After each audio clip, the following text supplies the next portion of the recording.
मित्रांनो, शालिनी भक्तिसागरमध्ये तुमचे मनपूर्वक स्वागत आहे। तर मित्रांनो, आज आपण या व्हिडिओच्या माध्यमाने ऐकणार आहोत श्री पवित्र गणेश पुराणातील कथा। तर हिरण्याक्ष आणि हिरण्यकश्यपू यांची कथा पुढे वामन अवतार विष्णू भगवानांनी कसा घेतला आणि दैत्य शुक्राचार्याने कसा आपला एक डोळा वामन अवतारामध्ये विष्णू भगवानांनी त्यांचा फोडलेला आहे। तर संपूर्ण गणेश पुराणाच्या या कथा मी तुम्हाला ऐकवत आहे। जो खूप भाग्यवान आहे त्यालाच या गणेश पुराणाच्या कथा ऐकायला भेटतं। 18 पुराणांमध्ये सर्वात श्रेष्ठ असे हे गणेश पुराण आहे। तसे तर पद्य पुराण माझे चालू आहे, पण आज संकष्टी चतुर्थी असल्यामुळे तुमच्यापर्यंत गणेश पुराण मी हा व्हिडिओ पोहोचत आहे। तर सर्वांनी लाईक, सबस्क्राइब, कमेंट्स नक्की करा। आपल्या गावाची कोणी नवीन आलं असेल चॅनलला सबस्क्राइब करा, ऑलवर क्लिक करा। ऑलवर क्लिक करणार नाही तोपर्यंत तुमच्यापर्यंत नोटिफिकेशन मिळणार नाही। कमेंट, सबस्क्राइब नक्की करा। श्री गणेशाय नमो नमः।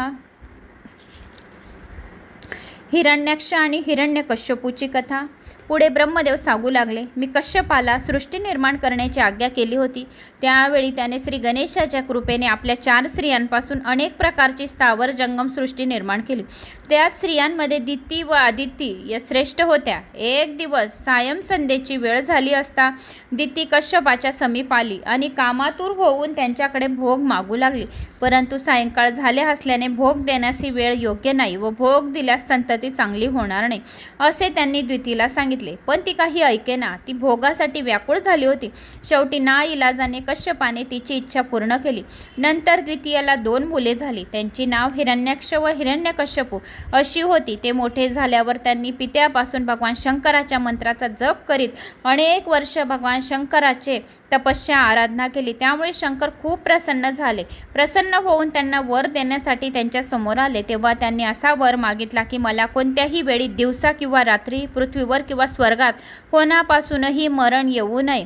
शंकरांनी असा वर दिल्यावर तो प्रथम स्वर्गात आला। इंद्राला तेथून पळवून लावून ते स्वर्गाचे राजे झाले। हिरण्यकश्यपूला प्रल्हाद नावाचा एक मुलगा झाला। तो विष्णू भक्त होता। तो विष्णूंची भक्ती करीत होता म्हणून त्याचा खूप छळ केला। तो छळ पाहून त्या दुष्टांचा नाश करण्यासाठी श्री विष्णूंनी नृसिंह अवतार धारण करून संध्याकाळी दाराच्या उंबरठ्यावर त्याला मांडीवर घेऊन त्याच्या पोटात आपली नखे खुपसून त्याचा वध केला। हिरण्याक्षाचाही पूर्वीचा वराह रूपाने त्यांनी वध केला होता। प्रल्हादाचा मुलगा विरोचनाने सूर्याची उपासना करून त्यास प्रसन्न करून घेतले। तेव्हा सूर्याने त्याला एक दिव्य मुकुट दिला आणि जोपर्यंत हा मुकुट तुझ्या डोक्यावर आहे तोपर्यंत तुला मृत्यू येणार नाही असा वर दिला। नंतर त्याने सर्व त्रिभुवन आपल्या बळावर जिंकून घेतले। तेव्हा देवांना चिंता उत्पन्न झाली। श्री विष्णूने त्याचे पारिपत्य करण्यासाठी सुंदर स्त्रीचे रूप घेतले आणि विरोचनाला तिने मोहित केले। एक दिवस अभंग स्नान घालण्याच्या निमित्ताने तिने त्याला स्नानास नेले आणि त्यावेळी त्याच्या डोक्यावर मुकुट नव्हता। मुकुट विरहित डोके पाहून तिने ते जोरात दाबले। त्याबरोबर डोक्याचे तुकडे तुकडे होऊन त्याचा अंत झाला। विरोचनाचा एक पुत्र होता, तो म्हणजे राजा बळी होय। तर विष्णू भक्त बळी राजाने एके दिवशी दैत्य गुरु शुक्राचार्यांना आपल्याकडे बोलवले। आचार्य आले। त्याचा आदर सत्कार करून बळी राजा म्हणाला, गुरुदेव, इंद्र हा एकमेव स्वर्गाचे राज्य भोगतो। आमचा तो भाऊबंद असून आम्हाला मात्र त्याला थोडीशीही राज्य देत नाही। याला काही उपाय करावा। तेव्हा शुक्राचार्य म्हणाले, राजा, तुझ्या पूर्वजांनी इंद्रपदाकरता खूप प्रयत्न केले पण त्यात ते अयशस्वी ठरले। राजा, जो कोणी 100 यज्ञ पूर्ण करील त्याला इंद्रपद प्राप्त होते। तेव्हा तू 100 यज्ञ करून सन्मार्गाने स्वर्गाचे अधिपती प्राप्त करून घे। या उपदेशाप्रमाणे बळी, वसिष्ठ, भृगू आदी ऋषींना बोलावून यज्ञास प्रारंभ केला। त्या ऋषींनी पूर्व दिशा साधून यज्ञकुंड स्थापली। नंतर त्यांनी मातृकाची देवताची स्थापना केली। बळीने शुभ वस्त्र घालून आपल्या पत्नीसह यज्ञाची दीक्षा घेतली। ब्राह्मणांनी पूर्वांग झाल्यावर वेद आणि सूत्राच्या वाक्याच्या अनुरोधाने पशूंचे अवलंबन करून प्रत्येक देवतेला त्या त्या देवतेच्या मंत्राने आहुती समर्पित केली। नंतर वसिष्ठांनी महर्षींनी अग्निमध्य वसुंधरा ओतून यज्ञ सांगता केले। बळीला त्याच्या पत्नीसह रथात बसवून निनाद अवधूत स्थानेला नेले। त्यावेळी ब्राह्मणांनी वेद घोष चालू केला। नंतर स्नान उरकून बळीने ब्राह्मणांना महावस्त्रादी सुवर्ण दान देऊन तृप्त केले। असे 99 यज्ञ बळीने उचित रीतीने पार पाडल्यावर स्वर्गात इंद्राला आपल्या पदाची धास्ती वाटू लागली. हतबल होऊन त्याने भगवान विष्णूंचे स्मरण करून त्याला आपल्या संकटाविषयी सांगितले. विष्णूने त्याला अभय दिले व स्वयं आदितीच्या पोटात गर्भरूपाने जाऊन राहिला. 10 महिने पूर्ण होताच आदितीला पुत्ररत्न झाले. मग आपले स्वरूप प्रकट करून श्री विष्णूने कश्यप आदितीला दर्शन दिले आणि कश्यपाला म्हणाली, पूर्वी तू तपस्या करून माझा जन्म तुझ्या पोटी व्हावा असा वर माझ्याकडून प्राप्त करून घेतला होतास. त्याप्रमाणे भूभार कमी करण्यासाठी मी तुझ्या पत्नीच्या पोटी जन्म घेतला आहे. एवढे बोलून बालभावनेने रडायला सुरुवात केली. तेव्हा कश्यपाने त्याला त्याचे नाव वामन असे ठेवले. पुढे त्याचे व्रतबंधांदी सर्व संस्कार केले. वामनाला कश्यपाने 4 वेदांचे शिक्षण दिले.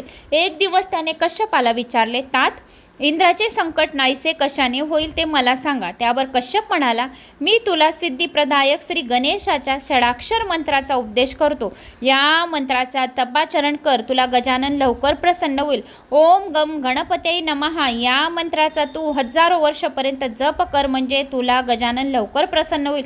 तुझ्या सर्व इच्छा सफल होतील. मंत्रोपदेश घेऊन झाल्यावर वामन विदर्भ देशात आला. त्याने एक सुंदर मनमोहक ठिकाण निवडले. त्या ठिकाणी जाऊन तो पद्यासन घालून तो तपश्चर्या बसला. ओम गम गणपते नमा या मंत्राचा तो जप करू लागला. ज्या घरात ओम गम गणपते नमा 108 वेळा या मंत्राचा जप करतो आणि ते पाणी आपल्या मुलांना प्यायला देते, त्यांच्या बुद्धीत विकास होतो, त्यांच्या सर्व संकटाचा नाश होतो, विघ्नहर्ता देवता सर्व विघ्न त्यांचे दूर पळवून नेतात.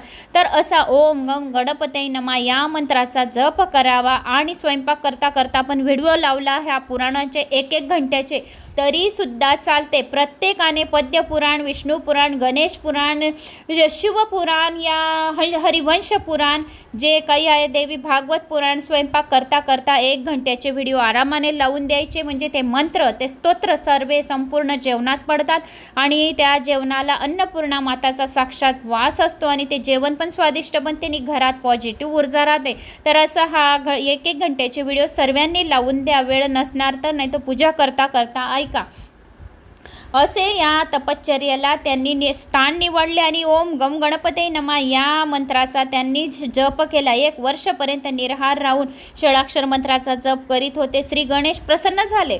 त्याला इच्छित वरही दिला आणि त्या ठिकाणी अत्यंत सुंदर देऊळ बांधले. त्यामध्ये त्यांनी काश्मीरी पाषाणातील श्री गणेशाची मूर्ती स्थापना केली. त्यानंतर तो आपल्या घरी परतला. पिता कश्यपाने त्याला बळीच्या यज्ञ समारंभात जावयास सांगितले. त्याप्रमाणे वामन यज्ञ मंडपात आला. वामनाची कटीसूत्र मेखला, कृष्णाजीन व दंड कमंडलू धारण केलेली ती बटू मूर्ती पाहून तेथील लोकांना अत्यंत कौतुक वाटले. बळीने त्याला सामोरे जाऊन उच्च आसनावर आणून बसवले. त्याची मनोभावे पूजा केली. नंतर त्याला आगमनाचे कारण विचारले. तेव्हा तो बटूरूपी वामन बळीला म्हणाला, हे राजन, मी अनाथ आहे. मला माझे आई वडील आठवत नाही. मला राहायला जागा नाही, म्हणून तुझ्याकडे मी जागा मागायला आलो आहे. तरी केवळ मला 3 पावले जमीन दे. त्याची ती मागणी ऐकून राजा अचंबित झाला, पण त्याने तात्काळ भूमिदानाची सिद्धता केली. तेव्हा गुरु शुक्राचार्य बळीला म्हणाला, हे राजा, तू या बटूला ओळख, तू काही याला भूमिदान देऊ नकोस. शुक्राचार्याचे हे बोलणे ऐकून बळीने आपला निर्णय बदलला नाही. त्याने उदकाची झारी घेऊन वामनाला भूमिदान देण्याचा संकल्पास सुरुवात केली. ते पाहून शुक्राचार्याने सूक्ष्म रूप धारण करून आणि झारीच्या तोंडाशी येऊन बसले. वामनाने ते ओळखले होते. त्याला माहीत होते की झारीच्या मुखातून पाणी बाहेर येणार नाही, कारण ते शुक्राचार्य हे सूक्ष्म रूप घेऊन झारीच्या पुढे येऊन बसले आहे आणि संकल्प घेण्यासाठी ते पाणी बाहेर येत नाही आहे. म्हणून हे वामनाने म्हणजे विष्णू भगवानाने ओळखले होते झारीच्या मुखातून पाणी बाहेर येणार नाही. मग त्यांनी एक दर्भाची काडी घेतली आणि ती झारीच्या मुखात घातली आणि त्याबरोबर शुक्राचार्याचा एक डोळा फुटला आणि तो तात्काळ बाहेर आला. तसा त्या झारीतून वामनाच्या हातावर उदक सोडून बळीने आपला दान संकल्प पूर्ण केला. उदक हातावर पडल्याबरोबर वामनाने एका पावलात पृथ्वी, दुसऱ्या पावलात सर्व ब्रह्मांड मापले. आता 3रे पाऊल कुठे ठेवायचा हा प्रश्न त्याला पडला. तेव्हा बळीने आपले मस्तक नम्रपणे पुढे केले आणि त्या बटूस म्हणाला, हे देवादिदेवा, आपण माझ्या मस्तकावर 3रे पाऊल ठेवून दान पूर्ण केल्याचे समाधान मला द्या. तेव्हा वामनाने ते महाविष्णू भक्त बळीच्या मस्तकावर मस्तकावर आपला एक पाय टाकला आणि बळी तसाच खाली पाताळात दडपले. त्याच पाताळाचे राज्य देऊन मी सदैव तुझ्या सानिध्यात राहीन असा वरही दिला. आता श्री गणेशाला शम्मी का प्रिय आहे तेव्हा ब्रह्मदेव म्हणतात, मी जी गोष्ट सांगणार आहे ती स्वतः श्री गणेशाने प्रियव्रताला सांगितली होती. एक दिवस गणेशाला शम्मी का आवडते असे पार्वतीने शंकराला विचारले. तेव्हा भगवान शिव म्हणाले, पूर्वी प्रियव्रत नावाचा राजा होऊन गेला. तो धर्मात्मा होता. त्याच्या 2 स्त्रिया होत्या. त्यातल्या एकीचे नाव कीर्ती, दुसरीचे नाव होते प्रभा. प्रभेवर राजाचे जास्त प्रेम होते, म्हणून तो नेहमी तिच्याबरोबर क्रीडा करीत असे, गप्पा मारीत असे. काही दिवसांनी प्रभा गरोदर राहिली. तिला सुंदर असा मुलगा झाला. राजाने सर्व संस्कार करून त्याचे नाव पद्मनाभ असे ठेवले. पुढे त्याचा मुलगा मोठा झाला. त्याने पांचाल देशाच्या राजकन्येशी मोठ्या थाटाने लग्न करून घेतले. प्रियव्रताची मोठी भार्या कीर्ती एके दिवशी राजाचे पाय तेलाने चोळण्यासाठी गेली. सवती मत्सराने तिने कीर्तीला जोरात लाथ मारली. तेथून हाकलले. कीर्तीला तो अपमान सहन झाला नाही. विष पिऊन मरण पत्करावे असे कीर्तीला झाले. तेवढ्यात तेथे देवत नावाचे एक पुरोहित आले. त्यांना राणीची अवस्था पाहून वाईट वाटले. त्यांनी तिला गणेश उपासनेचा मार्ग सांगितला. त्याचा तो उपदेश ऐकून तिने मंदार वृक्षाच्या खोडावर एक सुंदरशी गणेशाची मूर्ती कोरली आणि तिच्या समोर बसून तिने गणेशाची स्तुती करून पूजा केली. गणेशाच्या उपासनेला सुरुवात केली आणि कीर्ती राणीने भक्तीने, प्रेम भावनाने आणि निष्ठेने पूजा अर्चना करीत होती. ज्येष्ठ महिन्यातला एक दिवस तिची दासी पूजेसाठी दुर्वा आणायला गेली, परंतु तिला दुर्वा मिळालाच नाही. म्हणून त्यांनी शम्मीची पाने आणून राणीला दिली. तेव्हा कीर्ती राणीने पण केला, जोपर्यंत दुर्वा मिळणार नाही तोपर्यंत भोजन करायचे नाही. तिने दासीने आणलेली शम्मीची पाने गणेशाला वाहिली. गणेशाने रात्री स्वप्नात दृष्टांत दिला, तू शम्मीच्या पानांनी माझी पूजा केलीस तर मी तुझ्यावर खूप संतुष्ट आहे. जो कोणी मला शम्मीचे पान चढवेल त्याच्या सर्व इच्छा कामना पूर्ण होईल आणि त्यांच्यावर मी खूप संतुष्ट राहील. तुझा पती यानंतर तुझ्यावर खूप प्रेम करेल आणि तुला माझी भक्ती करणारा सुंदरसा पुत्रही होईल. त्याचे नाव श्रीप्रसादन असे ठेवण्यात येईल. विष प्रयोगाने 4थ्या वर्षीच तो गतप्राण होईल. तेव्हा गुत्समत ऋषी आपल्या तपसामर्थ्याने त्याला पुन्हा जिवंत करतील. त्याचे पुढील जीवन सुखाचे जाईल. प्रभा राणीला थोड्या दिवसातच महारोगाची लागण झाली. त्यामुळे राजाला प्रभा आवडेनाशी झाली. ती कीर्तीकडे आकर्षित झाला, तिच्यावर प्रेम करू लागला. काही दिवसानंतर कीर्ती राणीला मुलगा झाला. गणेशाने सांगितल्याप्रमाणे त्याचे नाव श्रीप्रसादन असे ठेवण्यात आले. कीर्तीला पुत्र झाल्याने प्रभादेवी तिचा मत्सर करू लागली. कीर्तीच्या मुलांचा राज्याभिषेक होणार या कल्पनेने प्रभा राणी जास्तच दुःखी झाली. श्रीप्रसादन 4 वर्षाचा झाला तेव्हा प्रभा राणीने दही भातात विष कालवून दिले. तो भात खाल्ल्यावर त्याच्या शरीरात विष भिनल्याने तो गडाबडा लोळू लागला, डोळे फिरवू लागला. सर्व वैद्यांना बोलावले पण काही उपयोग होईना. शेवटा त्या मुलांचा अंत झाला. पुत्र गेला हे पाहून कीर्ती राणीला अत्यंत दुःख झाले. आपल्या मुलाला हातावर घेऊन ती गावाबाहेर आली. आपल्या मुलांचे प्रेत मांडीवर घेऊन शोक करीत गणेशाची प्रार्थना करू लागली. त्या वाटेने गुत्समत ऋषी चालले होते. त्यांनी तिला पाहिले. त्यांना तिची दया आली. ते म्हणाले, तुला तुझा मुलगा पूर्वीसारखा जिवंत हवा असेल तर मी जो उपाय सांगतो तो कर. त्यावर राणी म्हणाली, महाराज तुम्ही जो उपाय सांगाल तो मी करायला तयार आहे. यावर गुत्समत म्हणाले, राणी मागे तू गणेशाला शम्मीचे पाने अर्पण केली होतीस, त्यामुळे तुला जे पुण्य मिळाले आहे ते पुण्य तुझ्या पुत्राला दे, म्हणजे तो परत जिवंत होईल. म्हणून यावर राणीला खूप आनंद झाला. तिने तात्काळ पुण्य संकल्प सोडून शम्मी पूजनाचे पुण्य श्रीप्रदानास दिले. श्रीप्रसादानास म्हणजे तिच्या मुलाला दिले. मात्र झोपेतून जागे व्हावे त्याप्रमाणे डोळे चोळीत उठला. आपल्या मुलाला जिवंत झालेले पाहून तिला अत्यानंद झाला. तिने त्या ऋषीचे पाय धरले आणि म्हटले, त्या शम्मीचे काय महात्म्य आहे ते मला सांगावे अशी विनंती केली. तेव्हा गुत्समत ऋषी तिला म्हणाले, ज्या शम्मीचे नुसते नाव ऐकले तरी त्याचे पापांचा नाश होतो आणि जर गणपतीला आपण चढवले तर सर्व इच्छा कामना त्वरित पूर्ण व्हायला मदत होते आणि स्वप्नात साक्षात गणपती त्या व्यक्तीला दर्शन देईल असे नारदाने सांगितले. मग त्याविषयी नारद व इंद्र यांचे जे बोलणे झाले ते मी तुम्हाला आता सांगत आहे. मंदार आणि शम्मिका यांचे वृक्ष का बनले? नारद मुनी इंद्रलोकात गेले. इंद्राला म्हणाले, वितिहोत्र नगरीत एक वेदशास्त्र संपन्न ब्राह्मण राहत होता. औरस त्याचे नाव, त्याच्या पत्नीचे नाव सुमेधा आणि ती सुयज्ञ पतिव्रता होती. त्या उभय त्यांना एक मुलगी झाली. त्यांनी तिचे नाव ठेवले शम्मिका. एकुलती एक कन्या असल्याने ती मात्यापित्यांची आवडती होती. दोघंही तिचे खूप लाड करीत. ती 7 वर्षाची झाली. तिच्यासाठी वर शोधण्याचे काम सुरू होते. धौम्य ऋषीचा मुलगा मंदार हा शौनिक ऋषींकडे विद्या अभ्यासाकरिता होता. तो अत्यंत तेजपूज्य आणि विद्वान असल्याने औरस ऋषींनी आपली कन्या त्याला दिली. मंदार आपल्या पत्नीबरोबर आश्रमात राहू लागला. एक दिवस पुष्यंडी ऋषी आश्रमात आले. त्यांच्या रूपाला मंदार आणि त्याची पत्नी असते, त्यामुळे तो ऋषींना राग आला. तुम्ही मला हसला ना, याचे फळ तुम्हाला अवश्य मिळेल. तुम्हाला वृक्षयोनी प्राप्त होईल, पण तुम्हाला पक्षी देखील शिवणार नाहीत असा शाप देऊन भुशिंड ऋषी निघून गेले. आणि ते दोघंही वृक्ष झाले. मंदारचा मंदार वृक्ष व शम्मिकेचे शम्मीचे झाड झाले. त्या झाडांना खूप काटे असल्यामुळे त्या झाडांवर एकही पक्षी बसत नाही. मंदारच्या वृक्षावर बी पक्षी बसत नाही, शम्मीच्या वृक्षावर पण पक्षी बसत नाही, कारण त्यांना खूप काटे असतात. या गोष्टीला 1 महिना होऊन गेला. शौनिक ऋषी मंदार येईना म्हणून काळजीत पडले. त्यांचा शोध घेण्यासाठी औरस ब्राह्मणाकडे गेले, पण तोही तेथे नव्हता. त्यांनी त्या दोघांचा पुष्कळ शोध केला, पण ती दोघे त्यांना कुठेही सापडली नाहीत. कंटाळून शेवटी शौनिकाने अंतर्ज्ञानाने ते जाणले. तेव्हा मंदार व सुमेधा वृक्ष झाल्याचे दिसले. हे सर्व भुशिंडी ऋषीच्या शापामुळे झाले आहेत. हे समजल्यावर शौनिक आणि औरस यांनी 12 वर्ष गणेशाची षडाक्षर मंत्राने उपासना करून त्यांचा उद्धार केला. गणेशाचे आवडते मंदार व शम्मी वृक्ष का आहे? शौनिक व औरसाच्या तपश्चर्याने गणेश प्रसन्न झाला. दशभुजाधारी तेजपुंज रूपाने त्यांना दर्शन दिले.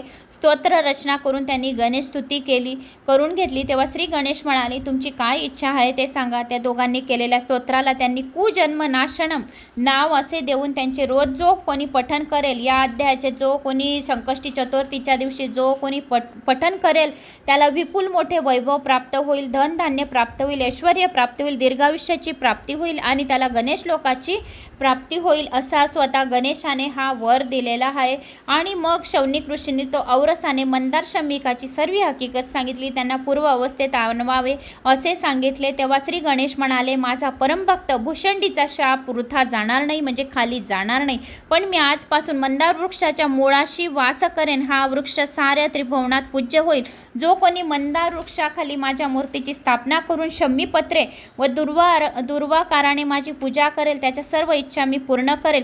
आणि शम्मीच्या झाडाखाली जो कोणी मला बसवेल या माझी पूजा करेल त्या भक्तांच्या पण मी सर्व इच्छा पूर्ण करेन. असे म्हणून श्री गणेशाने वर देऊन मंदार वृक्षाखाली त्यांनी आपले वास्तव्य केले. शम्मी त्यांना तेव्हापासून खूप शम्मी हे खूप आवडू लागले. शम्मीचे एक पान वाहल्याने सर्व इच्छा कामना पूर्ण होता. सह्याद्री पर्वतावरील महाबळेश्वर या ठिकाणी भगवान शंकर वास्तव्याला होते. तेव्हा ब्रह्मदेव आपल्या दोन्ही स्त्रियांना घेऊन तेथे आले. शंकराला नमस्कार करून आपल्या येण्याचे कारण भगवान शंकरांना सांगितले. तेव्हा सावित्री घरकाम करत असल्याने फक्त गायत्रीला शेजारी बसवून त्यांनी यज्ञात सुरुवात केली. तेवढ्यात सावित्री तेथे आली. ब्रह्मदेवाने आपल्याशिवाय यज्ञात सुरुवात केली हे पाहून ती रागावली. मला न घेता तुम्ही यज्ञारंभामध्ये सुरुवात केली, तुमचा यज्ञ कधी सिद्धीत जाणार नाही, म्हणून तुम्ही जड व्हाल असा शाप सर्व देवांना तिने दिला. हे ऐकून सर्वजण घाबरले. म्हणाले, देवी जड म्हणजे अचेतन किंवा मूर्ख. आम्ही तसे न होता ड आणि ल वर्णाचे ऐक्य म्हणजे जल होतो. तेव्हा सावित्रीने ठीक आहे असे म्हटले. सर्व देव तात्काळ नद्यांच्या रूपात दिसू लागले. ते पाहून इंद्रायणी, पार्वती, छाया, लक्ष्मी इत्यादी देवश्री या ब्रह्मदेवास म्हणाल्या, सावित्रीचा मान न करता तुम्ही यज्ञारंभ का केला? तुम्ही गणेश पूजनही केले नाही, म्हणून आमच्या पतीचे जलरूप झाले आहेत. आता या संकटातून तुम्ही आम्हाला मुक्त करा. हे ऐकून ब्रह्मदेव म्हणाले, घाबरू नका, आपण सर्वांच्या कल्याणाकरता मी श्री गणेशाची उपासना करतो. त्यानंतर ब्रह्मदेव देवश्रियांसह कर्नाटक देशात आले. तेथे एका ठिकाणी प्रभू रामचंद्राने मंदार वृक्षाखाली वक्रतुंड या नामाने श्री गणेशाची स्थापना केली आणि मंत्र सांगितला. जो कोणी ज्या घरात वक्रतुंडाय हू या नावाने जप करेल त्याच्या सर्व सिद्धी प्राप्त होतील. मुलाबाळांचे आयुष्य वाढेल, प्रगती होईल, बुद्धी प्राप्त होईल आणि त्यांच्या बुद्धीमध्ये विकास प्राप्त होईल आणि त्याला ज्ञानाची प्राप्ती होईल असे स्वतः गणेशाने सांगितले. म्हणून ओम वक्रतुंडाय हू या मंत्राचा जप करावा. हा अध्याय ऐकला तरी त्याला वैकुंठ लोकाची, विष्णू लोकाची आणि श्री गणेश लोकाची प्राप्ती होईल असे सांगितले. त्या ठिकाणी सर्व देवश्रियांनी गणेशाची अनेक वर्ष उपासना केली आणि ओम वक्रतुंडाय हू या मंत्रांनी शम्मीपत्रांनी गणेशाची पूजा केली. तेव्हा श्री गणेश प्रसन्न झाले. सर्वांना अतिशय आनंद झाला. शम्मीपत्रांचा महिमा गुत्समत ऋषी कीर्तीला पुढे सांगू लागले. श्री गणेश देव स्त्रियांना प्रसन्न झाल्यावर म्हणाले, सावित्रीने देवांना दिलेला शाप व्यर्थ जाणार नाही. यातून एकच मार्ग आहे, देवांनी अश्वत्थाने नदी रूप व्हावे. श्री गणेशाच्या शब्दोच्चाराबरोबर अंशरूप धारण करून सर्व देव प्रकट झाले. ते गणेशाला म्हणाले, आम्ही तुझे पूजन न करता तसेच देवी सावित्रीचा योग्य मान न राखता यज्ञाला सुरुवात केली, त्या अपराधाबद्दल आम्हाला क्षमा करा. असे बोलून सर्व देवांनी गणेशाची शमीपत्रांनी पूजा केली. गजानन अंतर्धान पावल्यावर त्या ठिकाणी देवांनी श्री गणेशाची मूर्तीची स्थापन केली. तिचे हेरंब असे नाव ठेवण्यात आले. नंतर ब्रह्मदेवाने त्या स्थळी 12 वर्ष तप केले. इच्छित यज्ञ करून श्री गणेशाला प्रसन्न केले. गुत्समद ऋषी कीर्तीस पुढे म्हणाले, जो कोणी हे शमी महात्मे फक्त भक्तिभावाने पण श्रवण करेल तरी त्याचे सर्व संकटे दूर होऊन त्याच्या सर्व इच्छा कामना पूर्ण होतील. गुत्समदाला कीर्ती म्हणाली, हे ऋषीवर्य, माझा मुलगा लहान असल्यामुळे त्याला बोलता येत नाही, परंतु त्याला सहज म्हणता येईल असा गजानन मंत्र त्याला सांगा. त्यावर गुत्समद म्हणाले, गजाननाचा महिमा अतर्क्य आहे. त्याचे 4 अक्षरांनी युक्त गजानन असे नाव असल्याने हेच जगाचे आदी कारण आहे. म्हणून गजाननाय नमः या मंत्राचा जप करावा. जो कोणी ज्या घरात ओम गजाननाय या मंत्राचा जप करतो त्यांच्या घरात धन धान्य भरलेले राहते. त्याचे दुसरे नाव ढुंडीराज आहे. असे आहे तर त्यांचे नाव त्याला का प्राप्त झाले? त्याचे कार्तिकेने जी कथा सांगितली तीच मी तुम्हाला सांगत आहे. पूर्वी कश्यपाला विष्णूने सर्व सृष्टी उत्पन्न करण्याचे काम दिले असता त्याने आपल्या तपसामर्थ्याने 4 प्रकारची जीवसृष्टी निर्माण केली. 21 लक्ष अंडज, 21 लक्ष स्वदेज, 21 लक्ष उद्बीज आणि 21 लक्ष जारज अशा प्रकारचे मिळून 84 योनी निर्माण केल्यानंतर दीन, दुर्बल, अपंग लोकांच्या कल्याणासाठी देवांनी व ऋषींनी मिळून अनेक पवित्र तीर्थ निर्माण केली. त्या क्षेत्रात अशा लोकांना तत्काळ मुक्ती मिळवण्यासाठी भगवान शंकराने वाराणसी क्षेत्र स्थापन केले. प्रलयकाली वाराणसीचे रक्षण करण्यासाठी भगवान शंकर तिला आपल्या त्रिशूलावर धारण करीत होते. पूर्वी दुरासद या नावाचा एक राक्षस होऊन गेला होता. तो भस्मासुराचा पुत्र होता. दुरासद हा भस्मासुराचा पुत्र होता आणि शुक्राचार्यापासून पंचाक्षरी मंत्राचा उपदेश घेऊन एका अंगठ्यावर उभा राहून 1000 वर्षापर्यंत शंकराची तपस्या केली. भगवान शंकर प्रसन्न होऊन वर माग असे म्हणाले. तेव्हा दुरासदाने त्याची स्तुती करून वर मागितला आणि मला 4 योनीतील कोणीही प्राणी किंवा देव, दानव, यक्ष, राक्षस वगैरे हातून मृत्यू येऊ नये. त्याप्रमाणे शंकरांनी त्याला एका शक्तीशिवाय तुला कोणापासून मृत्यू येणार नाही असा वर दिला. त्यामुळे दुरासदामुळे देवांची घाबरगुंडी झाली.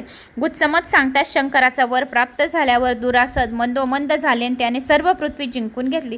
नंतर तो स्वर्गलोक जिंकायला गेला. तेव्हा इंद्र त्याच्याबरोबर युद्ध न करता भीतीने पळून गेला व एका गुहेत लपला. विष्णू सुद्धा स्वर्ग सोडून क्षीरसागरात जाऊन राहिला. ती स्थिती भगवान शंकराची झाली. त्याने कैलास सोडून काशीवास पत्करला. अशा प्रकारे त्रिभुवन जिंकून तो दुरासद मुकुंदपूर नावाच्या नगरीत राहू लागला. त्याच मुकुंदपुरात पूर्वी भस्मासूर नावाचा दैत्य राहत होता. शंकराने प्रसन्न होऊन त्याला असा वर दिला, तू ज्याच्या मस्तकी हात ठेवशील तिथल्या तिथे त्याचा भस्म होईल. हा वर मिळताच त्याचा प्रयत्न घेण्यासाठी शंकराच्या मस्तकी भस्मासूर हात ठेवण्याचा प्रयत्न करू लागताच भीतीने शंकर पळू लागले. विष्णूकडे गेले. सर्व वृत्तांत ऐकून विष्णूने मोहिनीचे रूप घेतले आणि भस्मासुरासमोर आला. मोहिनीचे ते रूप पाहून तो दैत्य तिच्यावर भाळला. माझी पत्नी होशील का असे तिला विचारले. मोहिनी म्हणाली, तू जर मी म्हणेल तसा वागत असशील तर मी तुझी पत्नी होण्यास तयार आहे. या गोष्टीला भस्मासुराने संमती दर्शवली. तेव्हा मोहिनीने नृत्याला सुरुवात केली. तिच्याबरोबर तो राक्षसही नाचू लागला. नाचता नाचता मोहिनीने आपल्या स्वतःच्या डोक्यावर हात ठेवला. तेव्हा भस्मासुराने आपला हात आपल्या डोक्यावर नेला. त्याबरोबर त्याचे भस्म झाले. सर्व त्रिभुवन जिंकून झाल्यावर दुरासद आपल्या प्रधानास म्हणाला, मी सर्व त्रिभुवन जिंकले, परंतु अजूनही 10वे खंड म्हणजे काशी अजून जिंकवायची राहिली आहे. त्या ठिकाणी अनेक देवांसह शंकराचे वास्तव्य आहे. काशी जिंकल्याशिवाय माझा पराक्रमाचा सार्थक होणार नाही असे म्हणून तो तात्काळ आपल्या विमानात बसून काशी क्षेत्रात गेला. तेथे सर्व लोकात मोठा हाकार होऊन यज्ञ याग धार्मिक कार्य बंद पडली होती. सर्व देव आणि ऋषी मिळून केदार क्षेत्री ब्रह्मदेवाला शरण गेले. तेव्हा तो त्यांना म्हणाला, दुरासदाला शंकराने अनेक वर दिले असल्याने त्याचा कोणाचाही वध व्हायचा नाही. शंकराने जर पार्वतीच्या पोटी जन्म घेतला तर तोच त्याचा नाश करेल. त्यावर सर्व देवांनी व ऋषींनी भवानीची स्तुती करून गजाननाची स्तुती केली. तेव्हा आकाशवाणी झाली, घाबरू नका, मी दुरासदाच्या नाशाच्या तयारीत आहे. ही वार्ता देवांनी पार्वतीला सांगितली. त्यावेळी पार्वती म्हणाली, बरं ठीक आहे, दुरासदाला मृत्यू येईल यात काही शंका नाही असे बोलून तिने आपला राग प्रकट केला. तेव्हा तिच्या श्वासोश्वासाबरोबर नेत्रातून अत्यंत तेजस्वी अशा अग्निज्वाला बाहेर पडू लागल्या. त्या ज्वालांमध्ये देवांना अंतर्ज्ञानाने 2 दातांसह शुंड दंडाने युक्त वस्त्रालंकार मंडित अशी विनायकाची मूर्ती दिसली. तेव्हा सर्व देवांना आनंद झाला आणि त्यांचे नाव त्यांनी वक्रतुंड असे ठेवले. गजानन सर्वांना धीर दिला. गजाननाने सर्वांना धीर दिला. नंतर सिंहावर आरूढ होऊन प्रचंड तीक्ष्णी अस्त्रशस्त्रांसह हातात घेऊन ते दुरासदाबरोबर युद्धासाठी आला. समोर दैत्यांचे प्रचंड सैन्य पाहून त्यांनी एक भयानक गर्जना केली. आपल्या हातातील परशु दुरासदावर फेकला, परंतु दुरासदाला यत्किंचितही इजा झाल्या नाही. मग उभयताचे बराच वेळ शस्त्रयुद्ध चालू होते. दैत्याचा पराभव होऊ लागला पाहून हातातील परशु जमिनीवर फेकून तो मल्लयुद्ध सुरू झाला. गजाननाने आपली सर्व शस्त्रे खाली ठेवली आणि आपले शरीर महाकाय करून तो राक्षसाशी मल्लयुद्ध करू लागला. शेवटी गजाननाने त्याच्या तोंडावर जोरात एक मुष्टी प्रहार केला. त्याबरोबर त्याच्या तोंडातून रक्तांची नदी वाहू लागली आणि दुरासद मूर्छित होऊन खाली पडला. 2 घटकांनी तो सावध झाला आणि सायंकाळ झाली असल्याने तो युद्धभूमीवरून आपल्या शिबिराकडे परतला. वक्रतुंडाच्या पराक्रमाने हतबल झाल्यावर दुसऱ्या दिवशी तो दुरासद दैत्य अग्नशास्त्रांशी गजाननाशी युद्ध करण्यास रणभूमीवर आला. त्याने आल्याबरोबर शंकराचे स्मरण करून एका बाणावर अग्नशास्त्राची योजना करून तो बाण देवसैन्यावर टाकला. तेव्हा गजाननाने एका बाणावर पर्जन्यशास्त्राची योजना करून तो बाण अग्निबाणावर सोडला. तेव्हा हत्तीच्या सोंडेप्रमाणे पाण्याच्या धारा पडू लागल्या. सर्व ठिकाणी पेटलेला अग्नी शांत झाला. अशा पद्धतीने बराच वेळ युद्ध झाल्यावर दुरासदास भूक लागली आहे, तेव्हा मी भोजन करून येतो, तोपर्यंत तू या गजाननाशी युद्ध कर. ते ऐकून त्याचे सेनापती गणेशाशी युद्ध करू लागले. तेव्हा 56 गजानन निर्माण झाले. त्यांनी नुसता हुंकार दिल्यावर त्याचे सर्व सैन्य पळून गेले. कित्येक मरण पावले. तेवढ्यात दुरासद तेथे आला. त्याने सेनापतीसह आपल्या सैन्याची झालेली दुर्दशा पाहिली. तेव्हा त्याला शंकराच्या वराची आठवण झाली. शक्तीपासून ज्याची उत्पत्ती झाली असा कोणी एक तुझा पराभव करील, हे शंकराचे बोल त्याच्या स्मरणात आले. इतक्यात गजाननाने आपले विराट स्वरूप प्रकट केले व त्यांची शेंडी धरली. एक पाय काशीनगरात, दुसरा पाय त्याच्या मस्तकावर ठेवून गजानन त्याला म्हणाला, अरे दुष्टा, शंकराच्या वरामुळे तुला मृत्यू येणार नाही हे मला माहीत आहे. तेव्हा तू पर्वताचे रूप घेऊन या नगरासमेत पडून राहा व नगराचे तू रक्षण कर. त्यावर तो दुरासद दैत्य म्हणाला, तू जर सदोसदी माझ्यावर असाच पाय ठेवून उभा राहशील तर मी आनंदाने असाच पडून राहीन. त्याची ही विनंती गजाननाने मान्य केली आणि दुरासद अजूनही त्या पर्वतावर पडून राहिला. गुत्समत सांगतात की गणपतीने दुरासदाला नष्ट केल्यावर सर्व देवांनी त्यांची स्तुती केली. देवा, 4 वर्ण 4 योनींमध्ये उत्पन्न झालेले जीव तुझ्याच आश्रयाने राहतात. नित्यकर्मामध्ये जे तुझे ध्यान करतात तेच तुझा शोध घेत असतात. ढुंडी या धातूचा अर्थ शोध करणे असा आहे. राज या शब्दाने युक्त ढुंडी या शब्दाने तुझी प्रसिद्धी झालेली आहे. तुला लोक ढुंडीराज असे म्हणतील. तुझ्या पूजनाने धर्म, अर्थ, काम, मोक्ष 4 पुरुषार्थ लागतील. जो संकष्टी चतुर्थीच्या दिवशी तुझ्या या ढुंडीराज या अध्यायाची कथा श्रवण करेल त्याला सर्व प्रकारचे सुखभोग मिळेल आणि त्याला गणेश लोकाची प्राप्ती होईल. मग आम्ही मंदार पुष्पाने, शमीपत्रांनी त्यांची पूजा केली. आमचे पूजेचे ग्रहण करून आम्हाला 56 विभूतीसह गजाननाने वाराणसीमध्ये वास्तव्य केले. आता वाराणसीमध्ये कोणाकोणाचे वास्तव्य आहेत गुत्समत पुढे सांगतात. सोमवंशामध्ये एक श्रेष्ठ राजा होऊन गेला. दिवोदास त्याचे नाव. तो जितेंद्रिय, उपकर्ता, मत्सर करणारा, परद्रव्य आणि परस्त्री याकडे कधीही न पाहणारा अत्यंत पराक्रमी असा होता. तो तपश्चर्येवर प्रसन्न होऊन त्याचे काशीचे राज्य दिले. काशीला काही काळ पर्जन्यवृष्टी होत नसल्याने कोणीही तेथे राहत नव्हते. पूर्ण काशी नगरी ओसाड झाली होती, परंतु दिवोदासाची पुण्यई थोर, त्यामुळे सर्वत्र पर्जन्यवृष्टी झाली. काशी सोडून गेलेली सारी प्रजा परत घरी परतली. त्या राजाची सुशीला नावाची राणी होती. ती पतीच्या आज्ञेत राहत असे, नेहमी दान धर्म करीत असे. या राजाने विद्वान पंडिताकडून आचार, व्यवहार आणि प्रायश्चित असे 3 भाग असलेले स्मृतिरूप कायदे केले होते. सर्व प्रजानन न्यायबुद्धीने वर्तन करीत असल्यामुळे अपमृत्यू त्याच्याकडे फिरकत नसे. पृथ्वीवर यज्ञादी कर्म राज्यात सुरू झाली होती. देव प्रसन्न झाले. सर्व धनधान्याची विपुलता झाली. ते सर्वजण देवांची स्तुती करू लागले. ते ऐकून कीर्तीने गुत्समदांना विचारले, काशी क्षेत्र इतकं परम पावन असूनही शंकर आदी देव तेथून का निघून गेले?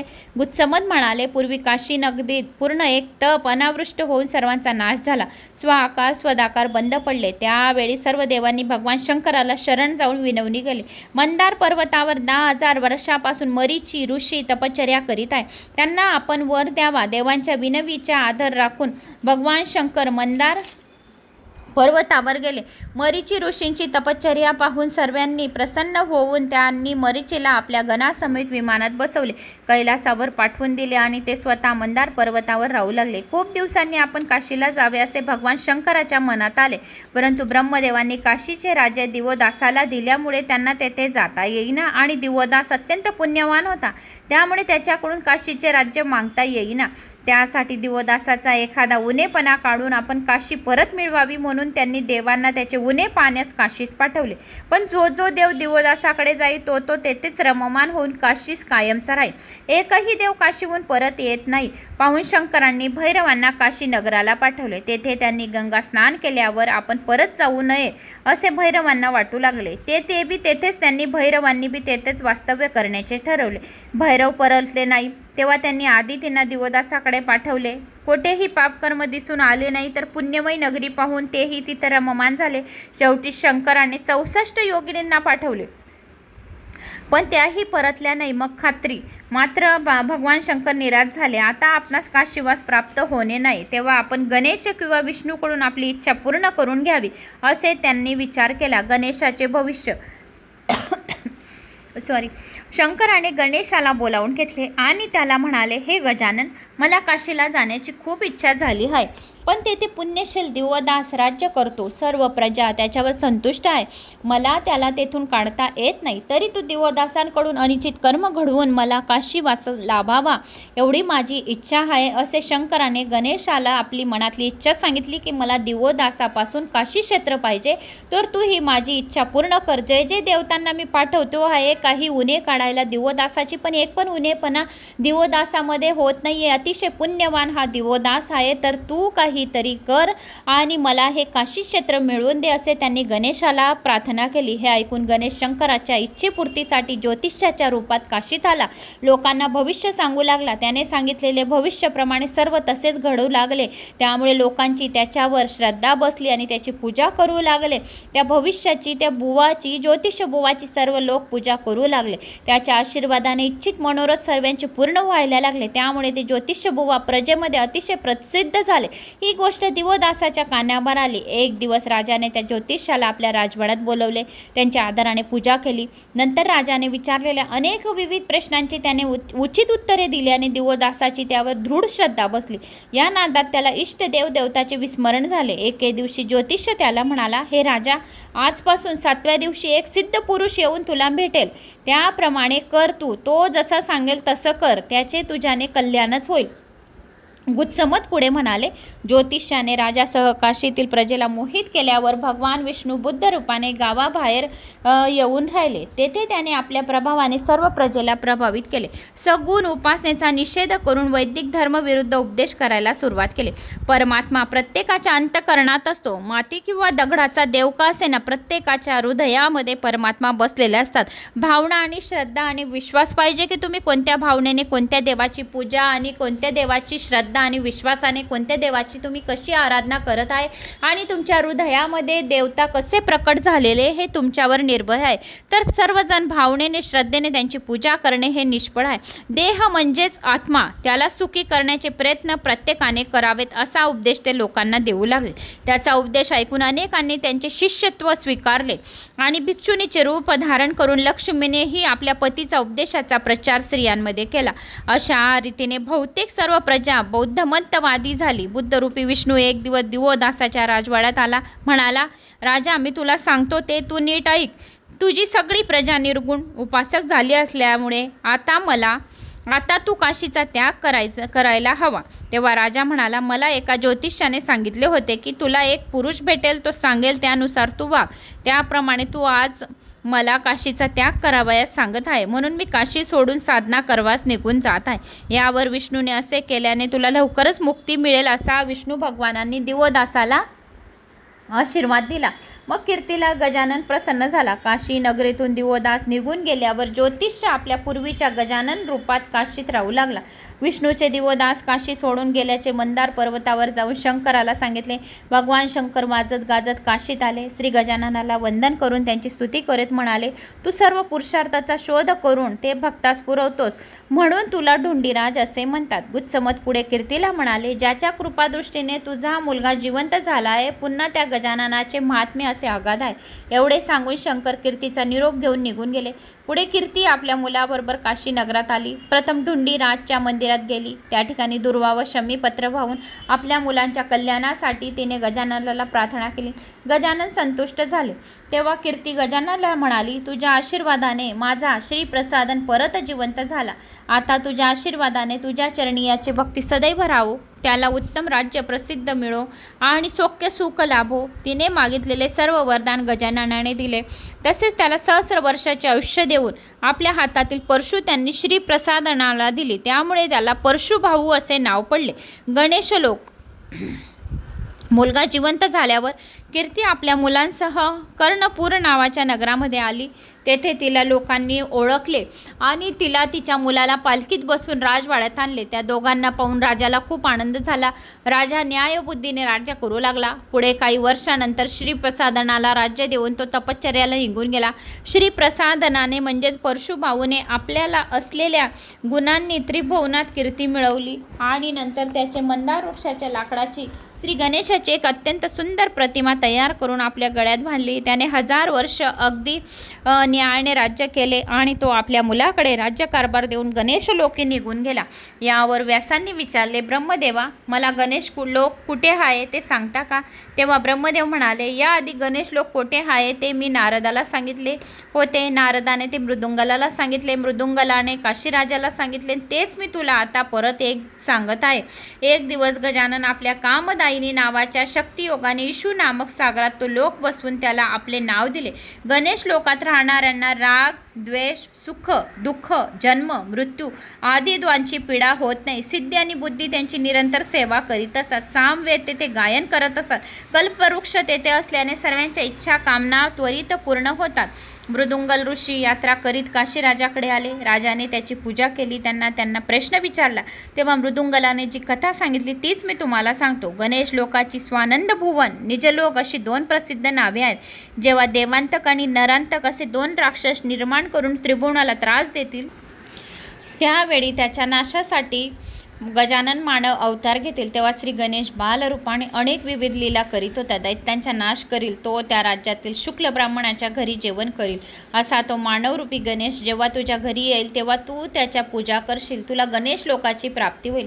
एवढे सांगून मृदुंगल ऋषी निघून गेले. तेव्हा काशीराजा भक्तिभावाने गजाननाची पूजा करीत होता. खूप वर्षानंतर कश्यपाच्या पत्नीचे म्हणजेच आदितीच्या पोटी श्री गणेशाने अवतार घेतला. तो दिसामासा वाढू लागला. 7 वर्षाचा झाला होता. तो क्षीरसागरातील आनंद भुवनात निघून गेला. त्यावेळी राजाला खूप वाईट वाटले. गणेशाच्या विरहाने ते व्याकुळ झाले. भेटेल त्याला विनायक असे आलिंगन देऊ लागले. एक दिवस परत मृदुंगल ऋषी राजाकडे आले. ते म्हणाले, तू अशाच गणेश लोकात जाऊन वास करावा असे मला वाटते. मृदुंगल ऋषी पुढे म्हणाले, अरे राजा, तुला अजून 5 वर्ष पृथ्वी राज्य करायचे आहे. नंतर तू निसंदेह गणेश लोकी जाशील. तेथे 1 कल्पपर्यंत तुझे वास्तव्य राहील. त्यावर राजा म्हणाला, ऋषीवर्य, हा गणेश लोक कसा, कोणत्या पुण्याईने तो मला मिळेल? त्यावर मृदुंगल ऋषी म्हणाले, गणेश लोक कालच दिव्य लोकही म्हणतात. गणेश लोकालाच दिव्य लोक म्हणतात. तेथे कामदायिनी नावाच्या आसनावर श्री गणेश बसलेले असतात. गणेश लोक 5000 योजनाने विस्तृत आहे. रत्न सुवर्ण संपन्न अशी तेथील भूमी आहे. हा लोक इशू सागरामध्ये असून व्रत, दान आदींनीही हा लोक प्रसिद्ध आहे आणि हा लोक खूप काही पुण्य ज्याच्या पदरी जमा आहे त्यालाच गणेश लोकाची प्राप्ती होते. जो गणेश पुराणाचे श्रवण, पठण, अर्चना करतो, ओम गम गणपते नमा या मंत्राचा जप करतो, वक्रतुंडाय हू या मंत्राचा जप करतो, गणेशाची 21 नावाचे पठण करतो, जो गणेशाला दुर्वा शमी पत्र वाहतो, मोदक, लाडू, घारगे वाहतो, अर्पण करतो, भोग लावतो, त्याला गणेश लोकाची प्राप्ती होते. पण श्री गणेशाची कृपा दृष्टी ज्याच्याकडे असेल त्यालाच तो गणेश लोक मिळेल. वेष्टी समिष्टी रूपाने गणेश तेथे वास करतो. श्री गणेश लोकाचे समग्र वर्णन करणे माझ्या अव्यक्ताबाहेर आहे. एवढे बोलून मृदुंगल ऋषी निघून गेले आणि काशी राजाला तपश्चर्या करायला लावली. आणि काशी राजाला तपश्चर्या केल्यानंतर काशी राजाने काशी क्षेत्र सोडून गणेश लोकाची प्राप्ती झाली आणि काशी हे क्षेत्र शिवशंकराला आरामाने सहजतेने भगवान श्री गणेशाच्या कृपेने मिळवून दिलं गणेशाने। तर अशी ही काशी क्षेत्राची पुण्यफळाची प्राप्ती संपूर्ण हे गणेश पुराणातील मी तुम्हाला हे आख्यान, शम्मीच्या महिम्याचे आख्यान आणि गणेश लोकाची प्राप्ती कशी होते ते आख्यान मी तुम्हाला या व्हिडिओच्या माध्यमाने श्रवण करून दाखवले आहे। तर मित्रांनो, मला अशी आशा आहे की तुम्हाला हे माझे गणेश पुराण आवडल्यास एक लाईक करा, चॅनलला सबस्क्राईब करा। कुठून कोणत्या गावाहून तुम्ही माझा हा व्हिडिओ ऐकत आहोत, आपल्या गावाची कमेंट्स नक्की करा।